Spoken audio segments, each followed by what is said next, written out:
I mean, first of all, your uncle's like fucking Sun Tzu. All right, that motherfucker should write a book for people going in. He should. Sun Tzu, but a lot of what Ali is saying applies to life. In my world, I came from an immigrant mentality, and my mom had stabbed the motherfucker in Cuba who raped her little sister. My mom got out of Cuba. They helped her get out. Came to the States, went back to Cuba with an alias, and then had me and my sister, and then came back here and then kept the fucking alias. But my mother's thing was no, no, nothing. Like there's no mercy in this life. Like as soon as they disrespect you, you go for it. When I was a little kid, I remember my mom used to have hand signals at the park. This meant knock them out, punch them in the face, you know. My mom was old school like that. I was raised like that. Once I got on drugs throughout the years, I mean, don't get me wrong, you don't get the first base around me. I always stop a motherfucker and talk to him. Maybe some people are very confused, especially when you get to cities like this. Yes. People are very confused when they get around four people.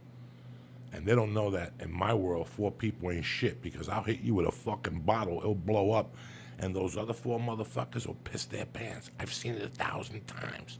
Once the shit goes pop, pop, and the motherfucker goes, ah! His little friends will piss their pants. And now you look at them and they melt. They'll give you their fucking wallet. They just give it to you. Here, man, we don't know this motherfucker. Fuck him. We hate him too. It's amazing how quick the tide turns. And I'm from that mentality. That's why people didn't fuck with me at the Comedy Store for a long time. Some people don't book me because I'm old school. I come do a job, you pay me. That's it. There's no, you know what I'm saying? I don't leave without my fucking check.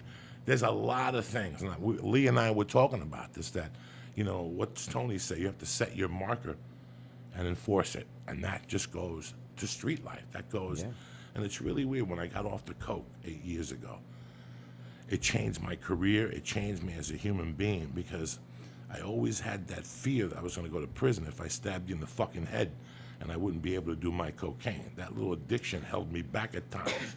Not that I would think about it, but somewhere in my psyche.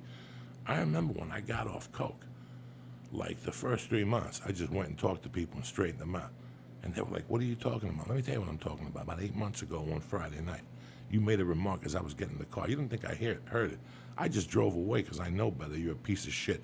You ever say something like that again, I will fucking hit you with a sewing machine. And they would look at me, dog, like they didn't know what the fuck I was talking. But my life changed because that's how I was raised. I was raised like that. I didn't have, you know, I went to, in diagnostic, it was a little real in diagnostic. The 10 days I was in diagnostic, motherfuckers were getting knocked out. People putting fingers in people's foods. That was a fucking jungle there. That was a jungle. Once I got to where I was going, I had a beef with a biker dude. He just thought he was cute around his friends, but I caught him by the laundry machine one day by himself. The laundry room was next to the HIV ward. The HIV ward was brand new when I got locked up. They didn't know. You know, Rock Hudson declared HIV in 85. I got locked up in 88. They just built these motherfuckers a whole new wing. Brand new microwave ovens, refrigerators, and you weren't allowed in there. You know what? They were human beings. So I would go in there and eat with them, and I'd hide my drugs in there, and I'd hide my betting slips in there, because they never, the cops wouldn't even go in there. They were scared to touch anything. So everybody would hide shit in there. It was amazing. I sat in there one night, and I caught that little motorcycle motherfucker going into that laundry room with a bucket of clothes. The first thing I did to him was I stole the American cheese thing from the kitchen, and I put a piece of shit in there. I took a piece of shit and I put it right in there. I took the shit in the toilet, I took it out, and I took the American cheese flag that was in the shit, and the flag, and I stuck it in the shit, and I put it in his drawer. The dude was always cute around his little fucking biker dudes. And I played with him that way. We were both in the same unit because I worked in the kitchen. I was a stock clerk, and he worked in the kitchen. He was a cook or something like that. But when he was around the black dudes in the kitchen, he wouldn't say much because deep down inside, he hated black dudes. He hated Spanish people. When he was with his boys with long hair, oh, you should have seen him out there without his jacket on and shit. And I just made him. I go, I'm going to make an example of this motherfucker. This motherfucker has no idea what I'm going to do to him. And after I took the shit, he knew it was me. But he didn't have the balls to come up to me in that kitchen ward. See, he was going to get me when he was around his little buddies in the daytime. But I caught him that Sunday night while he was doing laundry, Ali.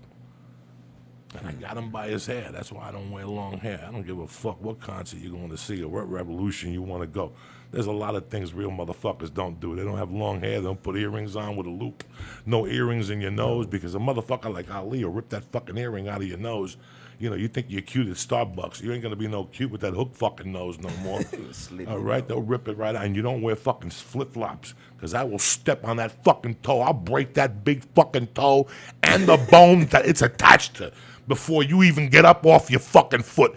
I will step on that motherfucking, and you have no idea what it feels like. You ever stub your toe in the middle of the night? Think of that 300 times when I break the socket with my fucking heel. So you want to keep being cute with your fucking sandals. That's why I don't wear sandals. I leave with Adidas, the fucking hard shell. I sleep with these motherfuckers. You understand me? Adidas. Shit. Old school. Adidas. We're ready for the fucking revolution. You always got to have one step ready for the revolution.